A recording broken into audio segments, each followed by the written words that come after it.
Hello and welcome back to my channel. So we've had the first races of the 2022 MotoGP season and they were three pretty corking races. So instead of doing what I did last year with winners and losers, I have decided just to focus on the positives of this season.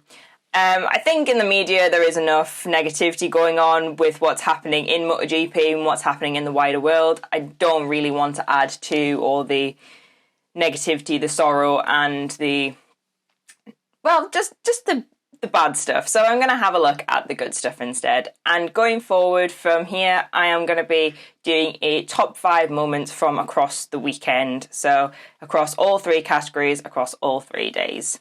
So let's just get straight down to it. So in at number 5, I have Ayumu Sasaki's absolute storming performance in the Moto3 race. So it was some late heartbreak when he had that moment, that save of a high side, and his fairing came loose and he had to actually retire from the race. But before that, he was absolutely phenomenal. So Sasaki has been on course for getting these amazing race performances, and it's kind of just evaded him up until now. And if it hadn't been for that moment, that ability to save that high side, then he would have had his maiden win. And to be honest, I think that is just an amazing start to the season for him. It's that confidence boost that he needed. And going forward, I think that Ayumu might actually be a championship contender as long as he doesn't have any more of those moments and doesn't have any more horrible mechanicals, technical issues, things like that. I was so happy to see him running at the front, just absolutely taking the pack by storm. So hopefully that can continue, and I hope that he can feature more in my top 5 moments. So in at number 4, I have another Moto3 moment, and it was Diogo Moreira's just unbelievable debut. I don't know if so. Moreira was actually quite overlooked with the fact that there was that fight between Garcia and Mino for the win. But Moreira, bearing in mind this is his first time on a Moto3 bike in the World Championship class, P6 for a brand new team as well. Unbelievable. I don't know what Maverick Vinales has said to him, or I don't know what their little relationship is, because I don't know if you saw the pre-event press conference that Moreira is actually Maverick's pick for the World Championship, and I went into that, saw it, and was like, Maverick, what do you know that we don't know? And now I want to know, Maverick, what do you know that we don't know? Like, this kid it's just unbelievable. I can't actually get my head around how he managed to do this. Unreal. And props to you, Diogo. I hope that you have a fantastic season, because you've blown my mind.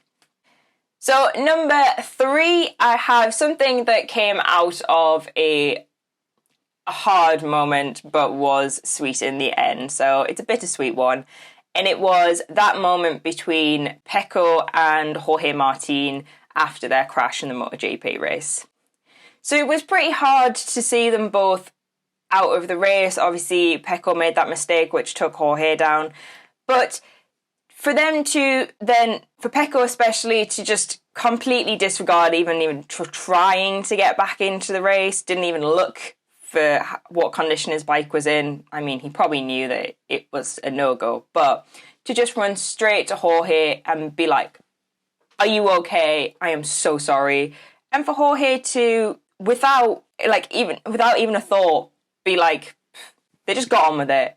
Just the respect between them, and there was no squabbling, there was no online bitterness. Pecco apologised, Jorge accepted it, they moved on, go forward. Fair enough, they're both part of Ducati's little family, but let's face it, we all know that families fight, and they could have very easily have just been a few bitter words thrown back and forth, but neither of them are dirty guys. They have a lot of respect for each other, and I am a massive fan of the fact that they both just got on with it.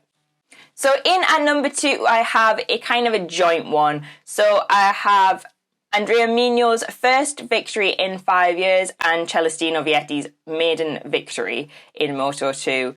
And it was on the weekend that Valentino Rossi had his first baby. I don't know about you, but I think that is the perfect gift for the doctor. And it was just the best way for those two to start their year. So props to you guys. You will have done the doctor proud. You did all of us proud. So big props to you. I hope that going forward from here, this is just a sign of more things to come. So in at number 1 is a really obvious one, but is obviously such an important one. And it is Enea Bastianini's maiden MotoGP victory with the Gresini team a year after Fausto's death. But also, that means that he made Nadia Padovani the first female team principal to ever have a race win. Could you think of a more fitting tribute to Fausto? No. Unreal. And I don't know how people didn't. I don't know how the entire paddock wasn't crying, the entire MotoGP fan base wasn't crying. I mean, I shed a tear. I know people who are much bigger fans of Bestia, much closer to Bestia than I am, and I know that they were in absolute floods. So I think it was such a historic, amazing day for the team, for Bestia, for Nadia, for Fausto's entire family. There is no better way to honour Fausto than massive congratulations to the Gresini team, massive congratulations to Enea and Nadia. Unbelievable and just incredible. So those are my top 5 moments of the weekend. If you are enjoying my videos, don't forget to give me a thumbs up and subscribe down below.